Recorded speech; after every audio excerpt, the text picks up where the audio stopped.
सगळ्यांना आनंदी आनंद कसा होतोय याचं उत्तर आपल्यालाच मिळालं की सगळ्यांचा सहभाग घेतल्यानंतर सगळेजण आनंदामध्ये सहभागी होतात. आता झालेलं गीत कसं आवडलं बघा. एक तर कमी बोलायचं होतं आपल्याला, बोल बोल एवढे बोल शब्द द्यायचे, सांग सांग, खाऊ दे, जेवू दे, एवढ्याशा प्रतिसादामधून प्रत्येकाला वाटतं की हे माझं गीत आहे. मग शाळेत सुद्धा विद्यार्थ्याला वाटलं पाहिजे की ही माझी शाळा आहे, त्यालाही वाटलं पाहिजे की माझा वर्ग आहे. सहभागाने मागे योजना होती,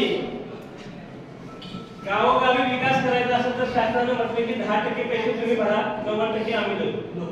1 लाखाचं जर काम असेल तर 10,000 रुपये तुम्ही गावकरी लोक जमा करा आणि 90,000 आम्ही देतो. मग आम्ही म्हणायचं 90,000 त्याच्याकडे द्यायला आहे तर 10,000 कशाला मागत असेल. तर याच्यामध्ये हे उत्तर आहे, बोल बोल, खाऊ दे, जेवू दे, हे सहभाग त्याचा, त्याला त्याची कदर कळते. आणि हे सडक आपण बनवलेली आहे, हे पाण्याची टाकी आपण बनवलेली आहे, याच्यामध्ये आपला वाटा आहे.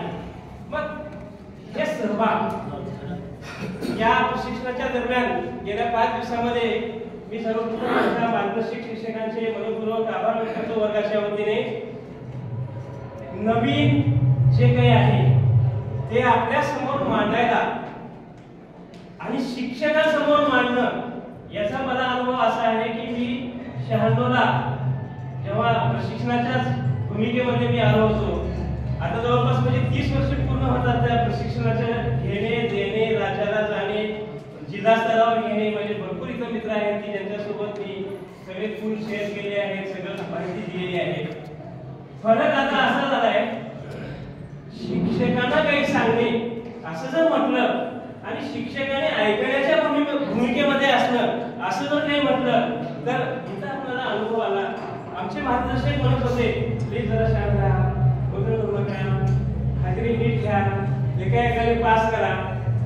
हाजरी कशा ते पास होणारच नाही. आणि शिक्षक आम्हाला गेल्या 20, 25, 30 वर्षांपासून आम्हाला काय माहित आहे, सांगणे माहित आहे. वनवे मध्ये पुढून गेले रस्ते कसं हैदराबादला जाणे ह्या मार्गाने नाही जाणेच आहे, फक्त येणे नाही तिकडून. मग आमची शिक्षकांची मानसिकता कशी आहे, जास्तीत जास्त प्रशिक्षण असल्या काही असू द्या, माहिती असू द्या, आम्ही किती वेळ लक्ष देणार, काही वेळ ऐकून घेणं, ठीक आहे असं असं आहे, नवा असं आहे. तर ही मानसिकतेमध्ये कुणी आमच्या मार्गदर्शकाने नाराज होणे की आमच्या शिक्षक बांधवाकडून कधी बाहेर जाणे कधी मध्ये येणे. अहो हे दररोजचं आमचं आपलं कामच आहे की आनंददायी शिक्षण, सहज शिक्षण, याच्यामध्ये शिक्षकांना तुम्ही माफ करा. आणि शिक्षकांच्या समोर वर्ग घेत असताना हे प्रत्येकाचा गज लागत असतो, कारण शिक्षक हा शिक्षकच आहे. तो एकदा भूमिकेत गेला ना त्या 58 वर्षानंतर भूमिकेतून वापस येणार, तरी तो वापस येणार नाही. पोलीस देखील काय करतात बघा, काही जर झालं पोलिसाला जर कोणत्या सोयरिकीमध्ये तुम्ही बोलवलो तर ते सोयरीक होणारच नाही.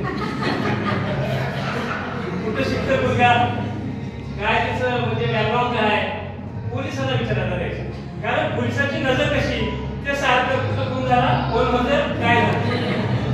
मग शिक्षकांचं सुद्धा कसं आहे, ऐकणे एवढा वेळ सगळं सांगणे ऐकणे. मग याच्यावरून मला असं आठवलं की आम्ही पूर्वी क्षमता, आज आपण जे बोललो की आपल्या राष्ट्रीय शैक्षणिक धोरण, मग जेव्हा 96ला पहिल्यांदा क्षमता निश्चित अभ्यासक्रम आला आणि त्यावेळेस आपण 5-5 प्रश्न विचारायचं, 10 क्षमता ते आडवा असताना 5-5 रेगा, पहिले 2 प्रश्न आले पुन्हा नाही. मग त्यावेळेस आम्ही वर्गाला भेटी द्यायचं, सगळ्या शिक्षकांना माहिती द्यायचं. त्या नव्या शासनाच्या नोंदीपासून ते क्षमता निश्चित अभ्यासक्रमापर्यंत 10 वर्ष क्षमता निश्चित अभ्यासक्रम आला. 95 पासून तो 2005ला गेलाही, जाताना कळलं की ह्या क्षमता होत्या.